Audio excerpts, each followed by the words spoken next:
Hi, it's Dwyer. It is March 9th, 2025.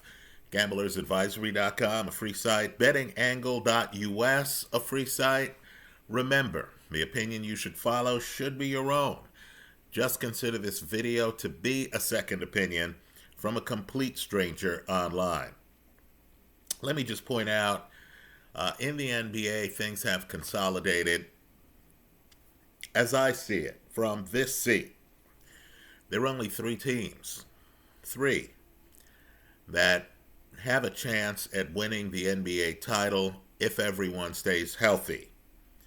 Right? Just understand, if you hear that a star player has torn a ligament, is out for the rest of the year, or is out for any appreciable period of time, right? Let's say 10 days to 2 weeks.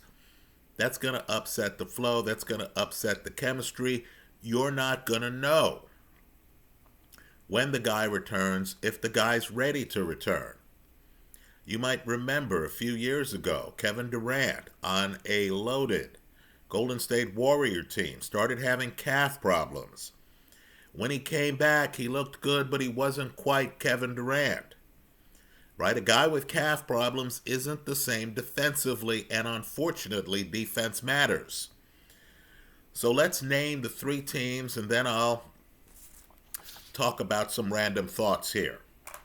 In the West, I believe only one team can win it, and that's the Oklahoma City Thunder. Right now, again, if Shea tears a knee, is out for a prolonged period of time, if Chet, tears a knee, is out for a period of time, then that's a problem. That changes everything. Throw this prediction out the window. Right? But there's no other team in the West at this point who can compete with the OKC Thunder. Let's focus on all the excitement taking place right now in Southern California involving the Los Angeles Lakers. Right, folks? Let me just put this diplomatically. LeBron James is a great player. He's a certain first ballot Hall of Famer. Make no mistake, I have a lot of respect for LeBron James. Truth be told, LeBron James made several all-defensive teams. We don't even think of him as the defensive stopper that a Jordan or a Kobe was. But LeBron made a lot of all-defensive teams. He's an excellent all-round player. He is a better passer than a Jordan or a Kobe, right? But this year, on a team that's above 500, look at the Laker record, right? Playing a lot more minutes than Zion Williamson.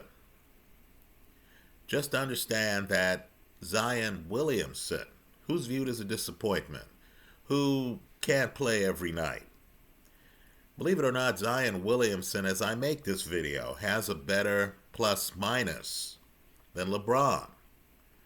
In fact, LeBron's plus-minus on the year right now, and Zion, of course, plays on a team well below 500, one of the worst teams in the league. And Zion has a higher plus-minus than LeBron. Right? Just understand, as I make this video, LeBron has a negative plus-minus. That means when he's on the court in general, on his above 500 team, the other team outscores the Lakers. Right? So I need for folks to understand that you can love a player and realize that that player, who used to be all defensive, is no longer that. The problem with analytics is analytics shows you the truth. Right? So LeBron James isn't great defensively. Neither is Luka. LeBron James recently got injured. I don't care what the record is. That ends the Lakers season. So LeBron's going to be out. Then he's going to come back. Let's just say when he comes back, unfortunately, if he's able to come back and match his performance all year, that's not going to be enough for the Lakers. A team that's great defensively are the Oklahoma City Thunder. In my opinion, the Lakers can't get past them. The problem with Joker and the Nuggets, and I know they have a ring. I know Joker the other night did an NBA first. He was 30, 20, and 20. Right? Outstanding. As I see it, any center, and I mean this, any center, and there's been none so far in NBA history, any center who averages a triple-double on the year is the MVP. Right? You know, I feel bad for Shea. He's not winning the MVP this year. I don't know how anyone can look at a center averaging double digits in assists while also having the points per game and the boards, while also having the better than 40% from three percentage. I don't know how you can look at a historical year and give another guy the nod. Right? The problem, though, with Denver is it's too much Joker. We've seen what happens when Joker has a less than spectacular game. Right? If Joker is slowed down even slightly, Denver can't beat a team like OKC. Right, folks? Chet Holmgren is great defensively. Right? Let me go one step further. I know a guy I'm about to mention is out of the league right now because of injury. But Wemby and Chet, oh my goodness. Talk about two young guys who are among the very best in the league defensively at their positions. Right, folks? It's staggering. Don't overlook Chet's defense. Now, you're telling me that Denver, with one big man who is just explosive, takes over the game. You're telling me that they're going to be able to compete with OKC, a team that, like the Bulls in the old days, knows they're going to be great defensively. Right? OKC comes out, they know they're going to have defensive intensity for 4 quarters. Right? They know that. All they have to do is put up the points to outscore you. Your game's going to be diminished. The Lakers, the Nuggets, they can't match that. Let's get outside the box. I was in a sports bar. It was a moment I won't forget. The Golden State Warriors, by the way, Steph Curry, very healthy plus minus. Right? I don't care what the age is on Curry's birth certificate. Curry is still chugging along. He's not quite who he was, but he's still playing at a Hall of Fame level. The Warriors got Jimmy Butler. They were still trying to figure it out. So I'm in Northern California. I'm at a sports bar. I'm just hanging out there. The game was on. I wasn't that interested in it.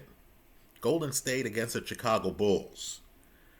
Right? The Bulls were beating up the Warriors. I remember looking up and thinking, man, this Golden State team just doesn't have it this year.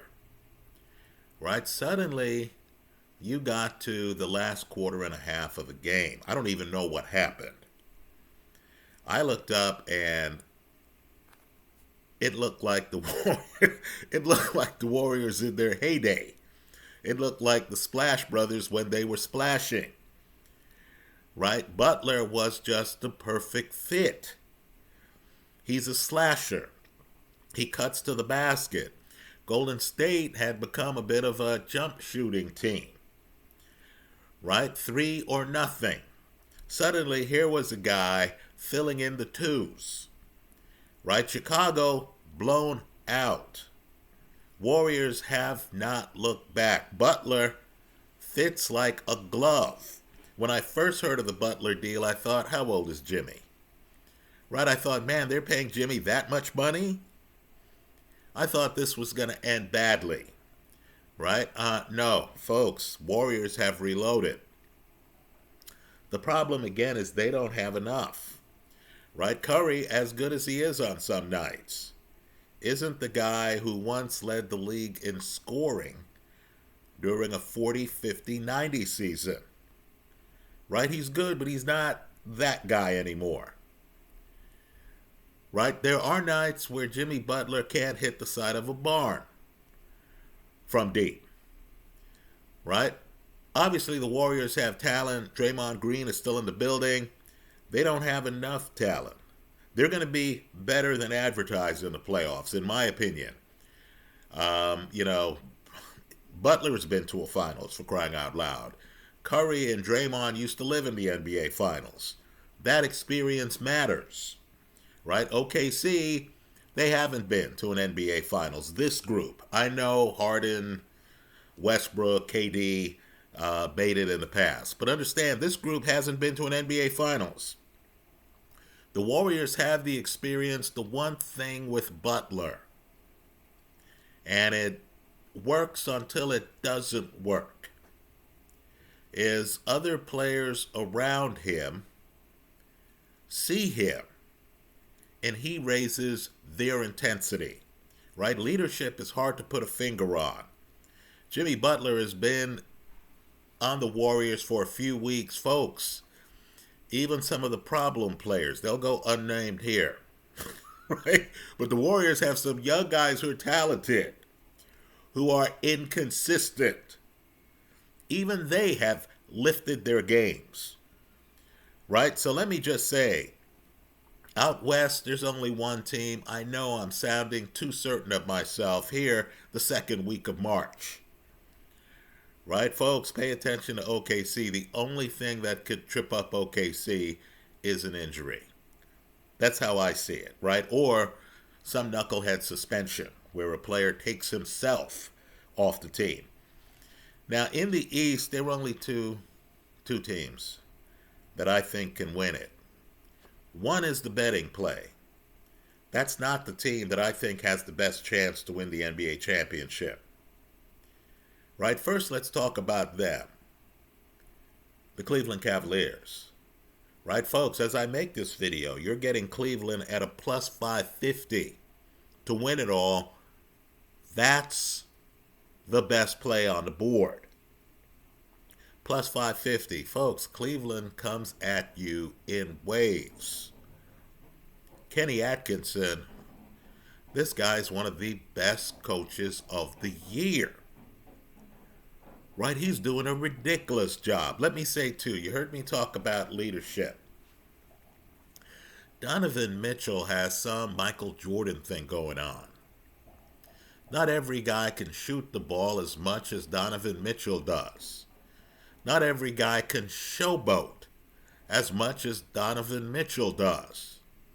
But yet, like Jordan, sticking out his tongue and stuff like that, somehow Mitchell's teammates have bought in.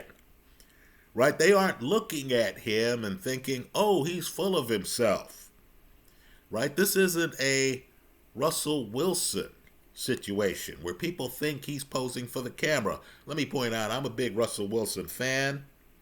I don't even know what the Steelers are doing, right? If the choice is Justin Fields or Russell Wilson, that question answers itself. I'm going with Wilson 7 days a week. I don't mean to diss Wilson. I'm just talking about his leadership. Life's unfair, right? Two guys can do the same thing. Donovan Mitchell is viewed as a leader for some reason, right? He has them believing. Russell Wilson is viewed as a guy who's too media conscious, too rehearsed, right? Even his team, who he just led to the playoffs, is playing a game of who's our quarterback next year,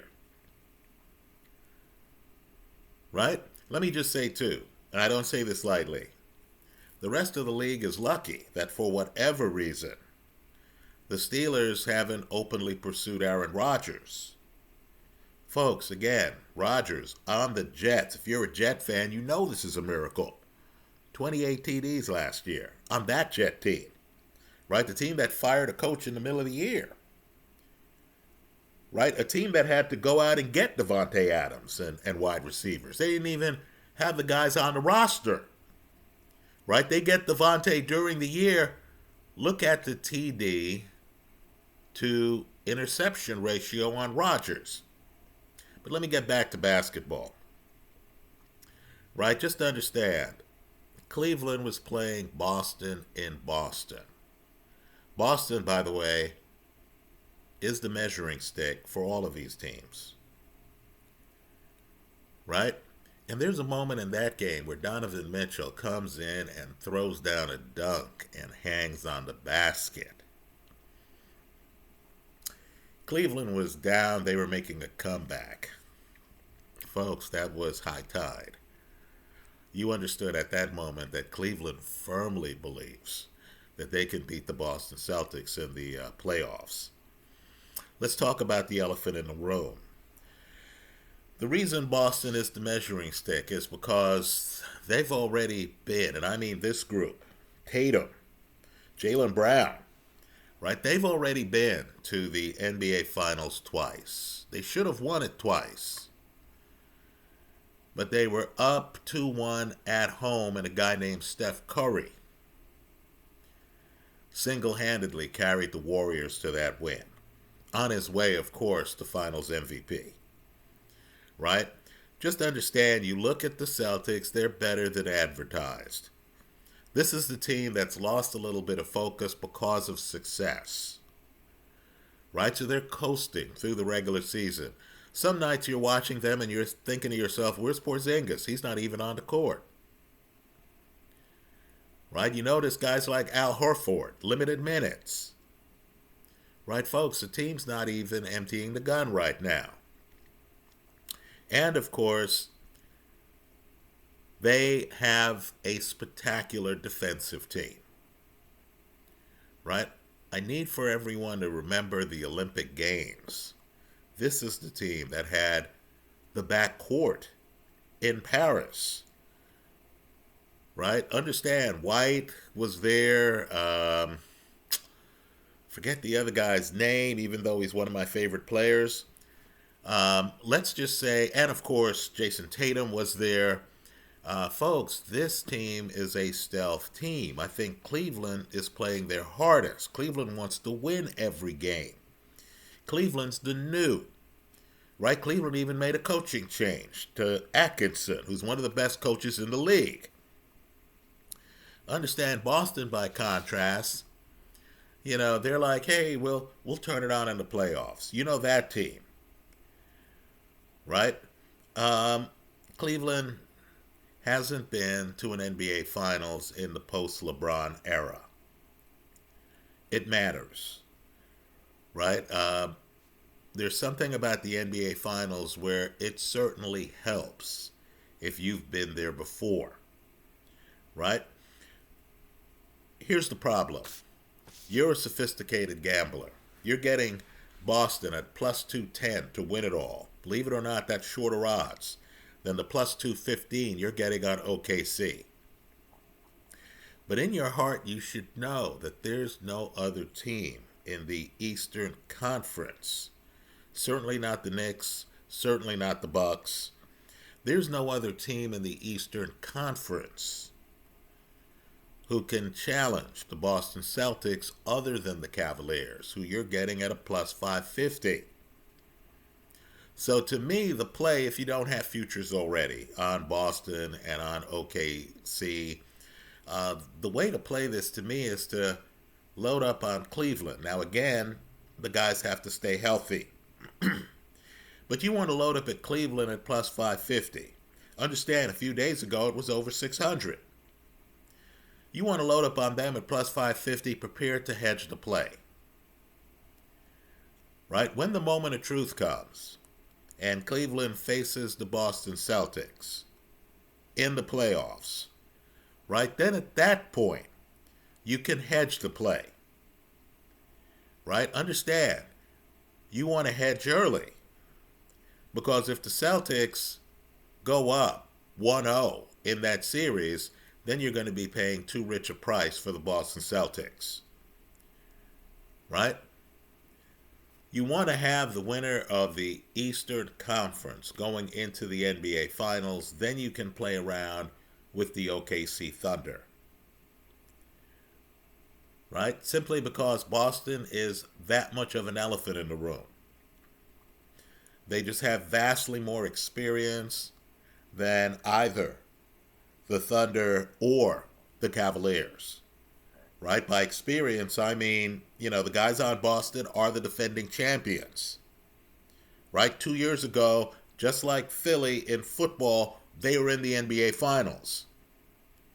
They're going to be ready. Also, people in Boston Celtic fans are playing it cool, but they hold a grudge. This is the star team with a chip on its shoulder, right? They don't think that Jason Tatum was treated properly by Steve Kerr at the Olympic Games, right? Even with a ring, this team feels that they're not getting the recognition they deserve. Let me also say this too. Say what you want. Jaylen Brown, who did not make the Olympic Games, he's a big game baller, right? There's certain guys who you're watching and conference championship where you're watching an NBA Finals and the guy disappears or the guy's struggling. Then you got the other guy who isn't spectacular. Jaylen Brown's solid, but he's not in the conversation with, some of the names I named earlier, Jordan, Kobe, LeBron, right? Jaylen Brown isn't there. But yet, he's there in NBA Finals. Right? When you got a guy like this on a team as loaded as the Celtics are, they have to be the favorite to win it all, right? So if I had to pick the team most likely to win the next NBA championship, given how young Chet Holmgren is, given that you got guys like Porzingis who could D him up, given that Porzingis the one wearing the ring, given that you got guys like Al Horford, Celtics are that deep, who could D up Chet Holmgren, I think Boston's most likely to win the next NBA title. I think you're looking at a dynasty. It would be their third finals for this current group, right? The way I'm playing it is right now because I want leverage, because I'm greedy. Right now I'm playing it by betting on Cleveland because I don't believe, and I'm a Knicks fan, right? I don't believe the Knicks. I don't believe the Bucks. I don't believe the other teams in the Eastern Conference can upset the apple cart. Let me say, too, Detroit, I give them credit, right? Their head coach is doing a spectacular job. I believe last year he was the head coach of Cleveland, right? You have to view the playoffs as a multi-year thing. Detroit will make the playoffs, but they're not ready because they were recently a losing team. In other words, in basketball, you just don't go from worst to first, right? You have to go in the playoffs. You have to battle. You have to, lose on the battlefield and then spend the off season thinking to yourself, man, we should have won that series. Why didn't we win that series? Then you need to come back like Cleveland's done this year, with a chip on your shoulder, where, you're thinking, okay, the league doesn't know, they're about to find out, we're for real, right? Detroit is too early in that process, right? Cade Cunningham's a bad man. I'm not here to say different, right? But it's not as simple as just adding up the talent on the roster. Basketball is a chemistry sport. It's an experience sport. Drew Holiday is the Celtic I've been trying to sit here and remember. So let me just say, I only think 3 teams can win it. I think Boston has the best chance. I believe the Thunder are coming out of the Western Conference. I believe Cleveland is the betting play. You want to get the plus 550 so you can give away some of it later when they play the Boston Celtics. You don't want to just be on the Celtics side of the play. Those are my thoughts. Let me hear yours. And of course, MVP. Folks, it's Joker. Let me say this. You know, a few years ago, as good as Joker is, and I know he has a bunch of MVPs already, he's actually better than that. Right? A few years ago, and I thought this was a slap in the face. A guy playing his position, Joel Embiid, won the MVP. Right now, the NBA needs to come up with another award. They need to call it the Nice Guy Award. Right? Because understand, while Joel had a lot of points, I'm not here to say he's not offensively blessed. And while Joel had good stats and even had a fair number of assists for a big, for a center. And, of course, Embiid is defensively blessed, at least a healthy Embiid. Right? He's now having some injury problems. He wasn't close. I mean, he wasn't in the building with Joker on assists. Right? It was preposterous. So I'll just say this. You had a scene in the NFL where, as I mentioned in prior videos, Lamar Jackson had the better numbers than Josh Allen, and we overlooked them. The touchdowns aren't even close. Right? We overlook them in part because, and I know you're not supposed to say this part in public, Lamar Jackson hasn't won a Super Bowl. Worse yet, Lamar Jackson hasn't gotten to a Super Bowl. Right? Not that Josh Allen has either. But understand, when it's a contest between a guy who already has 2 MVPs and a guy with no MVPs, a vibrant fan base who's doing it without star receivers and who has a good rushing attack but did not have Derrick Henry in the backfield. Right? There's a share the wealth mentality. Joel Embiid had an excellent year. I'm not here to say it wasn't an excellent year. Joker was better than him that year. Let me tell you how I think the world works. There's a crowd of fans like me who feel Joker was ripped off that year. Right? So just understand, Joker versus Shea. Shea has a lot going for him. Right? Shea's season is good. Right? It's very good. It's not historical. Right? A big man averaging a triple-double, folks, that's a done deal. And Joker has more going on than that. Let me say this too. Joker's interesting because, you see leaders like a Donovan Mitchell. Right? He's throwing a dunk. He's making sure he hangs on the rim an extra second. Why? Because they're on the road in Boston. And he needs for his team and Boston's fans to understand the Cavaliers are in the building. Right? Joker's different. Joker is that quiet power. Right? It's interesting to watch. He's passing to guys. He's low profile. And the teammates are eating it up. He's a big-time leader. It's kind of like a Larry Bird type thing. Where, now granted, the 80s were different than now. Truth be told, if you're from the 80s, you remember Larry Bird talking a lot of trash, right? The league's covering up the amount of trash talk that guys like Larry Bird did, Gary Payton. Larry Bird's practically Gary Payton, right? Only a little bit before Gary. But the bottom line is Larry wasn't really boisterous for the camera. He would just be talking Dr. J's ear off, right? Joker comes across even more of a Boy Scout than that. Joker doesn't look like a trash talker.